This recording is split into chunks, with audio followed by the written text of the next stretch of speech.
ওযু কেমন করে করতে হয়, এর ফজিলত কি, এ সম্বন্ধে দু চার কথা আলোচনা করব ইনশাআল্লাহ। আসসালামু আলাইকুম ওয়া রাহমাতুল্লাহি তাআলা ওয়া বারাকাতুহু। ইন্নাল হামদালিল্লাহি কাফা ওয়া সালামুন আলা ইবাদিহিল্লাযীনা ইসতাফা, আম্মা বা'দ। فقد قال الله تبارك وتعالى في كلام المجيد والفرقان الحميد: أعوذ بالله من الشيطان الرجيم، بسم الله الرحمن الرحيم. يا أيها الذين آمنوا إذا قمتم إلى الصلاة فاغسلوا وجوهكم وأيديكم إلى المرافق وامسحوا برؤوسكم وأرجلكم إلى الكعبين إلى آخر الآية، أو كما قال الله تبارك وتعالى في القرآن المجيد. শ্রদ্ধা সম্মানীয় সর্বাগ্যে সর্বপ্রথম সেই মহান রব্বুল আলামিনের দরবারে শুকরিয়া আদায় করি, যিনি মহিয়ান গরিয়ান সর্বশক্তিমান সর্বসকলই করে সেই মহান রব্বুল আলামিনের গুণগান প্রত্যেকেই একই সঙ্গে সুর মিলিয়ে বলি আলহামদুলিল্লাহ। পরপরই জানাই বিশ্বনবী তাজদারে মদিনা আহমদে মুজতাবা মুহাম্মদে মুস্তাফা রসুল আরবি সাল্লাল্লাহু আলাইহি ওয়াসাল্লামের পরে লক্ষাধিক দরুদ ও সালাম সকলে বলি সাল্লাল্লাহু আলাইহি ওয়াসাল্লাম। বেমার উপস্থিত আজকের যারা এই ভিডিও লাইভে আছেন এবং যারা আমার এই ভিডিও যাদের কাছেই পৌঁছাবে, যারাই আমার ভিডিও শ্রবণ করবেন, প্রত্যেকেই অন্তরের স্থল থেকে শ্রদ্ধা ও সালাম। ভাই আমার, আজকে আমি আপনাদের সম্মুখে একটি টপিক নিয়ে এসেছি, আর যে তার উপরে নির্ভর করে কোরআন শরীফের একটি আয়াতে কারিমা তেলাওয়াত করেছি। কোরআন শরীফে মহান আল্লাহ তাআলা সূরাতুল মায়েদার 6 নম্বর আয়াতে বলেন, তার মুমিন বান্দাদেরকে লক্ষ্য করে, ইয়া আইয়ুহাল্লাযীনা আমানু, ওগো আমার ঈমানদার বান্দাগণ।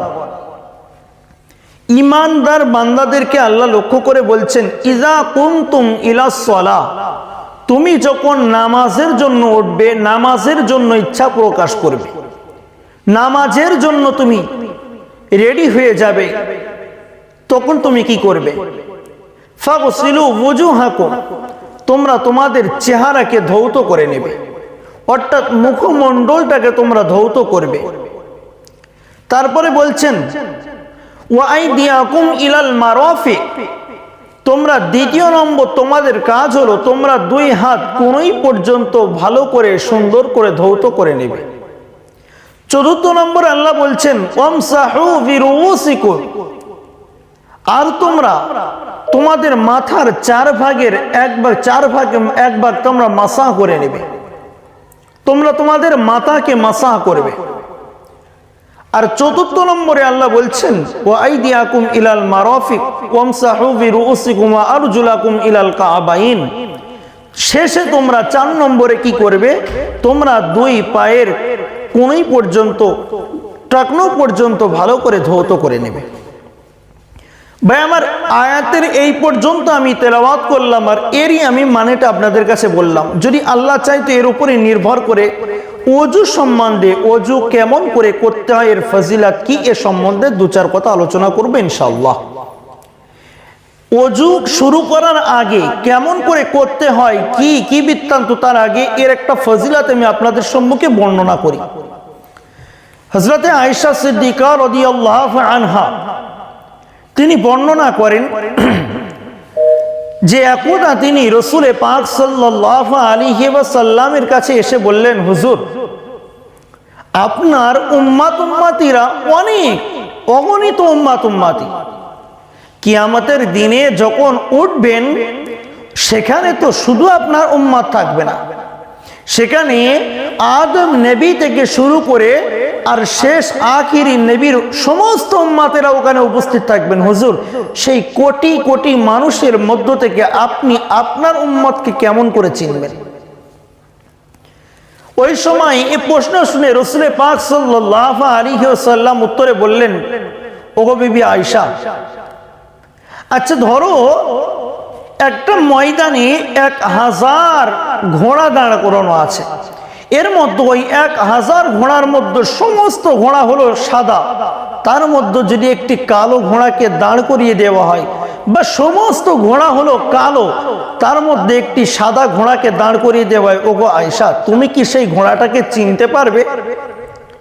হযরতে আয়েশা সিদ্দিকা রাদিয়াল্লাহু আনহা ওই সময় বললেন, হুজুর এটা তো স্বাভাবিক, এতগুলো কালো ঘোড়ার মধ্য থেকে যদি একটা সাদা ঘোড়া থাকে বা এতটা সাদা ঘোড়ার মধ্যে যদি একটা কালো ঘোড়া থাকে, অটোমেটিক তো তাকে চেনা যাবে।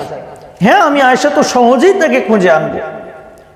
রাসূল পাক সাল্লাল্লাহু আলাইহি ওয়াসাল্লাম উত্তরে বললেন, আয়েশা যেমন করে ওই কালো ঘোড়ার মধ্যে একটা সাদা ঘোড়াকে খুঁজতে বেশি কষ্ট হয় না, ঠিক আমি রাসূলুল্লাহ সাল্লাল্লাহু আলাইহি ওয়াসাল্লাম কিয়ামতের ময়দানে কোটি কোটি মানুষের মধ্য থেকে আমার উম্মতকে চিনতে আমার কষ্ট হবে না। কারণ হলো একটাই, আমার উম্মতদের আমি তেমন করে চিনব যেমন করে আমার উম্মতিরা পৃথিবীর জমিনে পবিত্রতা হবার জন্য, নামাজ পড়ার জন্য, ইবাদত করার জন্য, কোরআন তেলাওয়াত করার জন্য তারা দুনিয়াতে ওযু করেছিল।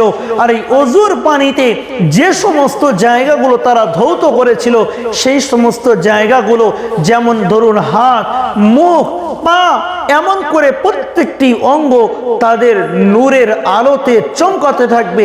আমি রাসূলুল্লাহ সহজেই চিনে নেব এই সমস্ত লোকই হলো আমার উম্মত। বলুন সুবহানাল্লাহ।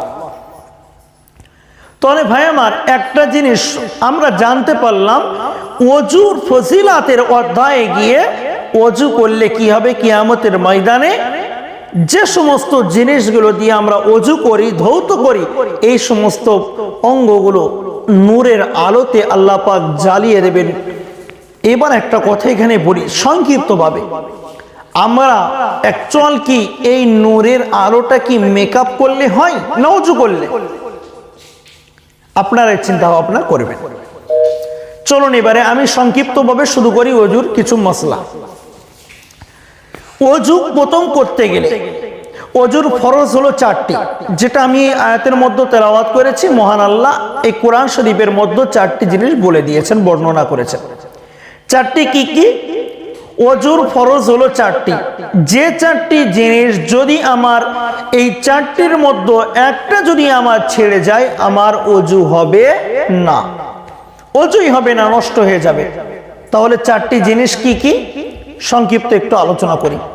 নাম্বার 1, আল্লাহ বলছেন কি, ইয়া আইয়ুহাল্লাযীনা আমানু ইযা কুনতুম ইলাস সালাতি ফাগসিলু ওয়ুজুহাকুম ওয়া আইদিয়াকুম ইলাল মারাফিক ওয়ামসাহু বিরুউসিকুম ওয়া আরজুলাকুম ইলাল কা'বাইন। আল্লাহ তাবারক ওয়া তাআলা বলেন, যোগো ঈমানদার বান্দারা, তোমরা যখন নামাজের জন্য উঠবে তখন তোমরা তোমাদের মুখমণ্ডলটাকে ধৌত করে নেবে। দ্বিতীয়, তোমাদের হাত কোঁই পর্যন্ত ধৌত করবে। তৃতীয় নম্বর, তোমরা তোমাদের মাথাকে মাসাহ করে নেবে। চতুর্থ নম্বর, তোমরা তোমাদের 2 পাকে ভালো করে ধৌত করে নেবে। চলুন এবারে সর্বপ্রথম আল্লাহ বললেন তোমরা তোমাদের মুখমণ্ডল ধৌত করবে। কতটা ধৌত করা ফরজ? কিতাবের মধ্যে এসেছেন মাথা মুখমণ্ডল ধৌত করতে হবে এই মাথার কপালের উপর যে চুল আছে এর নিচে থেকে নিয়ে থুতনি পর্যন্ত, আর এক কানের লতি থেকে নিয়ে অপর কানের লতি পর্যন্ত, এই পুরো মুখমণ্ডলটাকে ধৌত করতে হবে। এটা হলো ফরজ। এর মধ্যে যদি কোনো একটা অংশ, কোনো একটা পশমও যদি শুকনো থাকে, আপনার ওযু হবে না। তৃতীয় নম্বর ফরজ কি? আমরা 2 হাতের কোনোই পর্যন্ত ধৌত করব। কোনোই পর্যন্ত ধৌত করতে গিয়ে 2 হাত কোনোই পর্যন্ত ধৌত করতে হবে। এর মধ্যে যদি একটা পশমও যদি আমার শুকনো থাকে, আমার ওযু হবে না। একটা জিনিস মনে রাখবেন, আমি যে ওযু করছি কোনোই পর্যন্ত এটা ধৌত করছি। এই কোনোই পর্যন্ত ধৌত করতে গিয়ে এই মাসআলাটা প্রত্যেকেই স্মরণে রাখবেন যে আমার আঙুলে যদি নেক পালিশ লাগিয়ে থাকে, নেক পালিশ আমি দিয়েছি আমার নখে, এই দেওয়ার কারণে এই নেক পালিশ যদি আপনার আঙুলে থাকে, আপনার কিন্তু এই ওযুর পানি নখে না পৌঁছালে আপনার ওযু হবে না, বরঞ্চ আপনার ফিরে ওযু করতে হবে নেক পালিশ তুলে, তবেই আপনার ওযু হবে। বা মুখমণ্ডল আপনি যে ধৌত করছেন, মুখমণ্ডলের মধ্যে যেটা ফরজ, ধরেন একটি চুন লেগে আছে এখানে বা কোনো একটি আঠা লেগে আছে, আপনি বুঝতে পারেননি, সেই জায়গাটা শুকিয়ে আছে, ওই জায়গাটায় পানি পৌঁছায়নি, মনে রাখবেন এর কারণেও কিন্তু অজু হবে না। আপনাকে যদি পরবর্তীতে মনে পড়ে যে এই জায়গাটায় চুন লেগে আছে, এই জায়গাটায় শুকনো আছে, পানি পৌঁছায়নি, ওখানে শুধু পানি নিয়ে ওই জায়গাটাকে ভিজিয়ে নেবেন, ইনশাল্লাহ ফতোয়ার কিতাবে এসছে অজু আপনার যথেষ্ট হয়ে যাবে। তৃতীয় নম্বর অজুর ফরজ হলো যে আপনি যখন অজু করবেন 3 নম্বর মাথাকে মাসা করে নেবেন, মাথাটাকে ভালো করে মাসা করবেন। মাথা মাসা করার সময় খেয়াল রাখবেন অজুর 4 ভাগের 1 ভাগ মাসা করতে হবে। 4 ভাগের 1 ভাগ যদি আপনি মাসা করে নেন তবে আপনার অজু হয়ে যাবে ইনশাআল্লাহ। চতুর্থ নম্বর হলো 2 পায়ের টাকনো পর্যন্ত ভালো করে ধৌত করে নিতে হবে। এখানে যদি এই 4টি অঙ্গের কোনো একটি অঙ্গ যদি ফাঁকা থাকে বা কোনো একটি পশমও যদি না ভেজে আপনার অজু হবে না, ফিরে অজু করতে হবে, তারপরেই আপনি নামাজ পড়তে পারবেন। চলুন, এই অজুর ফরজ হলো এইগুলি, কিন্তু সুন্নাত তরিকায় অজু করা কি? এই 4টি ফরজ আপনাকে মানতেই হবে, যদি একটা ছাড়ে আপনার অজু হবেই না। কিন্তু সুন্নাত এমনটা নয়, সুন্নাত যদি একটা ছেড়ে যায় এর কারণে অজু হয়ে যাবে, কোনো অসুবিধা হবে না। কিন্তু হ্যাঁ, ফতোয়ার কিতাবে এসছে যদি কেউ ইচ্ছাকৃতভাবে সুন্নাত তরিকায় না অজু করে, একেবারে শুধু ফরজের মতো করে নেয়, তবে হয়তো সে গুনাহগার হতে পারে। এই জন্য আমরা অটোমেটিক সুন্নাতকেও লক্ষ্য করব। সুন্নাত তরিকায় কেমন অজু করব সেটা আমি প্র্যাকটিক্যাল ভাবে আমি একটু দেখাই, আপনারা আমার দিকে খেয়াল করবেন।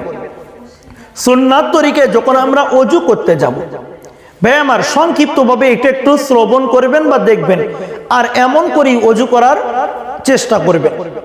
যখন আমরা অজু করতে যাব সর্বপ্রথম একটা জিনিস খেয়াল করবেন, অজু করার সময় নিয়ত করবেন, মনে মনে ইরাদা করবেন, ইচ্ছা করবেন যে আমি কিসের জন্য অজু করছি, কেন অজু করছি, কি হবে অজু করে, কি করব। সব সময় মাথার মধ্যে নেবেন।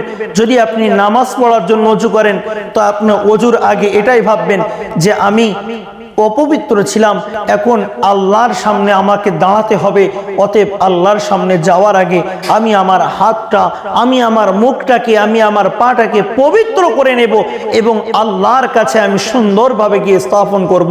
আল্লাহ যেন আমার প্রতি খুশি হয়ে যায়, আমার ইবাদতটাও যেন আল্লাহর কাছে মঞ্জুর হয়, এই নিয়ত আমার মধ্যে থাকবে এবং আমি অজু করব। অজু করার সময় বিসমিল্লাহ বলে নেব। বিসমিল্লাহ বলার পরে তারপরে উঁচু কোন একটি জায়গায় বসবো, এমন জায়গায় বসবেন যে পানির ছিটা যেন আপনার গায়ে, যে পানি আপনি ব্যয় করছেন, খরচ করছেন, ওই পানির ছিটা যদি আপনার গায়ে আসে তো আপনার কিন্তু এই ছিটা পানি গোনাগুলো ঝরে পড়ছে, এদিক থেকে হিসেব করে একটু থাকবেন যেন ওই গোনা ঝরা পানি আবার গায়ে না আর ছিটিয়ে আসে। উঁচু জায়গায় বসবেন, কেবলামুখী হয়ে বসবেন। বসার পরে আপনি 2 হাত কবজি পর্যন্ত, সর্বপ্রথম 2 হাত আপনার কবজি পর্যন্ত সুন্দর করে ধৌত করে নেবেন 3 বার। ধৌত করার পরে আপনি কুলি করবেন 3 বার। কুলি করার সময় খেয়াল রাখবেন মেসওয়াক করবেন।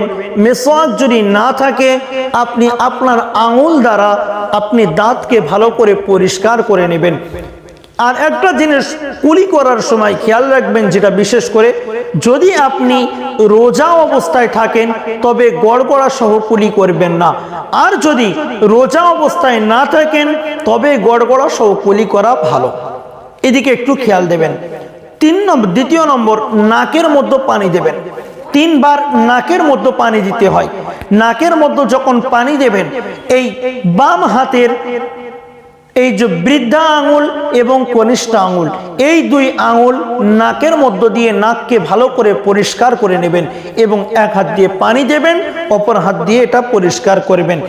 নরম মাংস পর্যন্ত পানি পৌঁছাবেন। হ্যাঁ, যদি আপনি রোজা অবস্থায় থাকেন তাহলে নরম মাংস পর্যন্ত পানি পৌঁছাতে গেলে হয়তো সেটা আপনার ভেতরে চলে যেতে পারে, অতএব রোজা অবস্থায় এটা করবেন না। তারপরে আপনি আপনার মুখমণ্ডলটাকে 3 বার ভালো করে ধৌত করে নেবেন।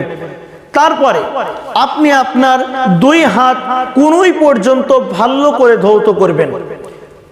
তারপরে আপনি যখন অজু করবেন এই ধারাবাহিকতা এইভাবেই চালাবেন যে আপনি আপনার মাথাকে মাসা করবেন। ফরজ হলো 4 ভাগের 1 ভাগ মাসা করা, কিন্তু সুন্নাত হলো পুরো মাথাকে আপনি মাসা করবেন। কেমন করে মাথা মাসা করবেন একটু আমার দিকে খেয়াল করবেন। আপনি আপনার হাতকে কবজি পর্যন্ত ভেজালেন, ভেজানোর পরে এই যে কবজি পর্যন্ত ভেজানো মাথাটা আঙুলের এই পর্যন্ত, এই 3 আঙুল, এই 2 আঙুল বাদ রাখবেন। এই 3 আঙুল যেটা আছে অর্থাৎ কড়ি আঙুল যেটা কনিষ্ঠ আঙুল বলা হয়, তারপরের আঙুল এবং তারপরের আঙুল, এই মাঝ আঙুল, এই 3টি আঙুল 2 হাতের এই আঙুলের গেরো পর্যন্ত ভেজে আঙুলগুলো নিয়ে মাথার এই জায়গাটায় রাখবেন। এখান থেকে শুরু করে মাথার উপর দিয়ে পিছন পর্যন্ত নিয়ে যাবেন। পিছন পর্যন্ত হয়ে গেল আঙুলের এই ভিজে অংশটা, 2 হাতের ভিজে অংশ। এবারে কি করবেন, আপনার ভিজে অংশ আসার পরে এই যে তালু দুটো ভিজে আছে এই তালুটা আপনি ফিরিয়ে আনবেন।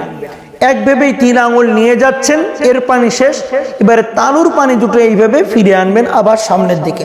তাহলে আপনার ভিতরের অংশটা শেষ হয়ে গেল এই 3 আঙুল এবং তালু। বাকি থাকলো কি এই 2 আঙুল এবং পিছন সাইড।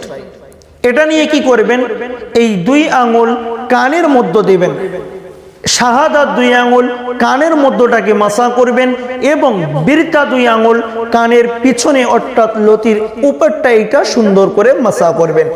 আর আপনার যেই বাদবাকি আঙুলের পিছন সাইড যে ভিজিগুলো আছে ওটা নিয়ে আপনি আপনার ঘাড়কে মাসা করে নেবেন। এই হলো সুন্দর পুরো মাথা মাসা করার তরিকা। ভাই আমার, একটা জিনিস এই মাসা করার সময় খেয়াল করবেন, গর্দান মাসা করবেন কিন্তু গলা মাসা করবেন না, এটা নিষিদ্ধ আছে। গলা মাসা করবেন না, গলা মাসা করা নিষিদ্ধ আছে। তারপরে আপনি কি করবেন, 2 পা আপনি গোড়ালো সম ভালো করে ধৌত করে নেবেন। এটাই হলো অজুর সুন্নাত তরিকা। আর প্রত্যেকটা অঙ্গ 3 বার করে ধৌত করবেন। সুন্নাত তরিকায় আমরা প্রত্যেকেই সুন্দরভাবে অজু করব, এমনভাবে তাড়াহুড়ো করব না যে আমার অজুই হলো না। অজু যদি না হয় আমার কোনো ইবাদতটাই হবে না, নামাজও হবে না আমার। তাই অজু সব সময় তাড়াহুড়ো না করে সুন্দরভাবে অজু করব। অজু করার সময় সর্বদা খেয়াল রাখা দরকার, অজু যখন আমি এবং আপনি করব তখন দুনিয়াবি কোনো কথাবার্তা আমরা বলবো না। এবং প্রত্যেকটা অঙ্গ যখন অজু করব, এক একটা অঙ্গ কুলি করার সময় বিসমিল্লাহ বলবেন, নাকে পানি দেওয়ার সময় বিসমিল্লাহ বলবেন, মুখে পানি দেওয়ার সময় বিসমিল্লাহ বলবেন। এটা হলো অতি উত্তম। চলুন অজু এবার আমরা করলাম। অজু ভাঙার কারণ কি কি সেটা একটু সংক্ষিপ্ত আলোচনা করছি, এটাই শেষ আলোচনার মতো। অজু আমরা ভাঙবে কয়েকটি কারণে। এই কয়েকটি কারণ যদি আমাদের সম্মুখে আসে তাহলে আমাদের অজু নষ্ট হয়ে যাবে, নচেৎ অজু নষ্ট হয় না। তার মধ্যে যেটা আমাদের সাধারণত হয়ে থাকে এই 4টি অংশ আমি আপনাদের কাছে তুলে ধরতে চাচ্ছি। এই সাধারণত অংশগুলো কি, যখন আপনি অজু করবেন, অজু করার সময় খেয়াল থাকবে অজুর পরে যে আমি কোন কোন কারণ আমার হলে আমার অজুটা নষ্ট হয়ে যাচ্ছে, একটু খেয়াল করবেন ভালো করে।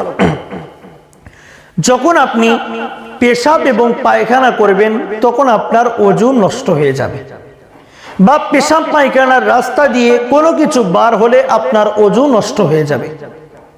দ্বিতীয় নম্বর, আপনি যদি বাই সরান তাহলে আপনার অজু অটোমেটিকের জন্য নষ্ট হয়ে যাবে। তৃতীয় নম্বর হলো আপনি যদি মুখ ভরপুর বমি করেন, এমন বমি করলেন যে আপনার মুখ ভরে বমি হলো, তখন আপনার অজু নষ্ট হয়ে যাবে। চতুর্থ নম্বর, আপনি যদি আপনার শরীরের কোনো অঙ্গ দিয়ে রক্ত অথবা পোঁছ যদি গড়িয়ে আসে তাহলে আপনার অজু নষ্ট হয়ে যাবে। 5 নম্বর হলো আপনি যদি বেহুশ হয়ে যান, যদি আপনি জ্ঞান হারিয়ে বেহুশ হয়ে যান তবে আপনার অজু নষ্ট হয়ে যাবে। 6 নম্বর, আপনি যদি পাগল হয়ে যান, দিওয়ানা হয়ে যান তবে আপনার অজুটা নষ্ট হয়ে যাবে। 7 নম্বর, যদি আপনি দেয়ালে অথবা কোনো কিছুতে হেলান দিয়ে ঘুমান তবে আপনার অজু নষ্ট হয়ে যাবে। 8 নম্বর, যদি আপনি নামাজের মধ্যে রুকু সিজদাওয়ালা নামাজের মধ্যে যদি উচ্চ স্বরে হাসেন, উচ্চ আওয়াজে হাসি করে, তাহলে আপনার অজু নষ্ট হয়ে যাবে। চলুন এবারে বিস্তারিত এই কয়েকটি জিনিসের মধ্যে বিস্তারিত একটু আলোচনা করা যাক। পেশাব পায়খানা করলেন, অজু আপনার নষ্ট। ওই জায়গা দিয়ে যদি কোনো কিছু বার হয়, সংক্ষিপ্তভাবে বলছি আমি, বিস্তারিত প্রচুর বিস্তারিত করতে গেলে অনেক সময় লাগবে।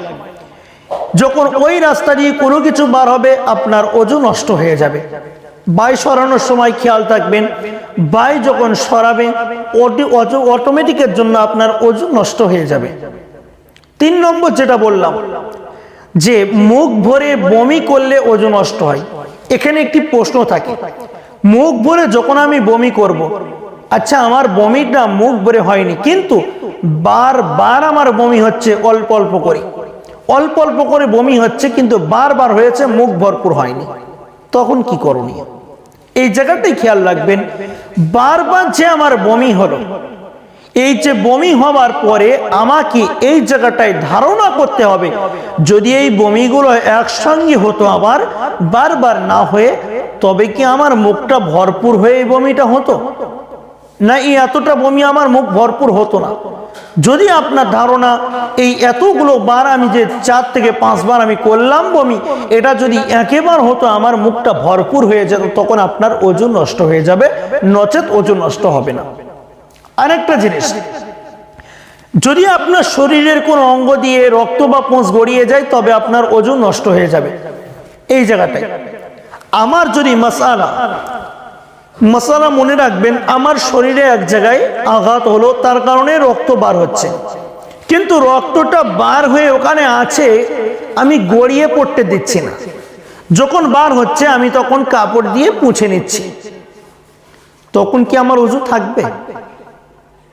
মনে রাখবেন এই জায়গাটাও এই একই মাসালা। আপনি যদি ওই রক্ত গড়িয়ে পড়ার সম্ভাবনা থাকে বেশি, মনের এটা ধারণা আপনি করবেন যে আমি যদি এই রক্তটা বরংবার না পুছতাম তবে আমার রক্তটা হয়তো গড়িয়ে চলে যেত, তখন যদি গড়িয়ে যাবার সম্ভব থাকে তবে আপনার অজু নষ্ট হয়ে যাবে, নচেত নষ্ট হবে না। চলুন, আমি যখন থুতু ফেলবো, থুতুর মধ্যে যদি রক্ত থাকে তখন কি হবে? এর মাসালা কি? থুতু যখন গালের মধ্য থেকে রক্ত বার হবে তখন এর মাসালা হলো এটাই, থুতুটা অ্যাকচুয়াল সাধারণত সাদা হয়ে থাকে। আপনার দেখতে হবে ওই থুতুর মধ্যে যদি রক্ত এসে থাকে তখন কতটা রক্ত আসলে আপনার অজু নষ্ট হবে।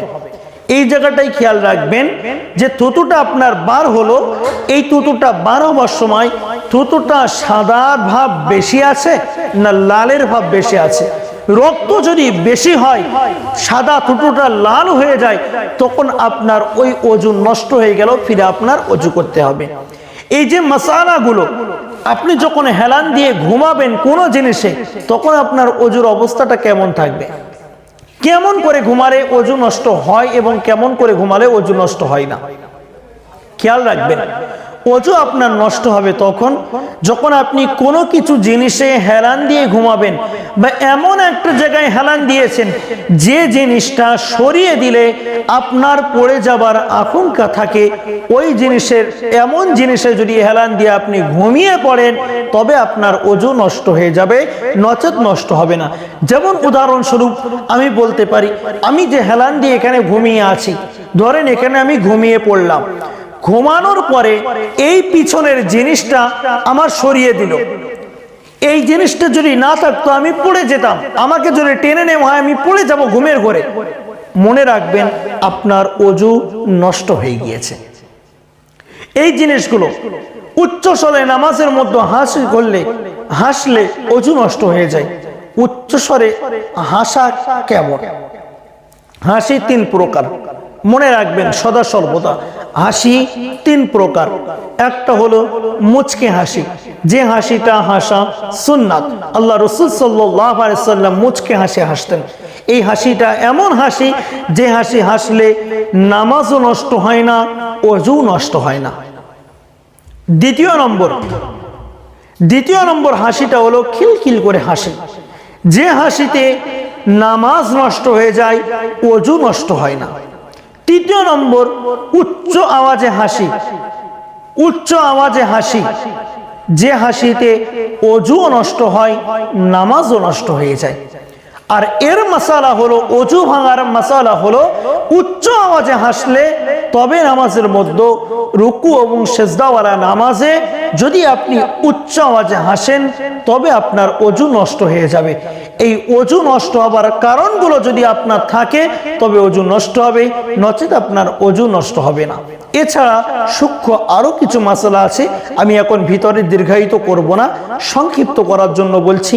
যতটুকু বলেছি, ওযু আপনারা করবেন সুন্দরভাবে, সুন্নাত তরিকায় ওযু করবেন, এমন ভাবে ওযু করবেন যে আমার ওযুটা যেন আল্লাহ পছন্দ করেন, এই ওযুতে যেন আমি সুন্দরভাবে আমি নামাজ আদায় করতে পারি, আল্লাহর সামনে দাঁড়াতে পারি, আল্লাহ পাক রব্বুল আলামিন। এছাড়া বাদ বাকি কিছু কিছু মাসালা এমন আছে, ইনশাল্লাহ আগামী ভিডিওতে আপনাদের সামনে সেটা আমি তুলে ধরব।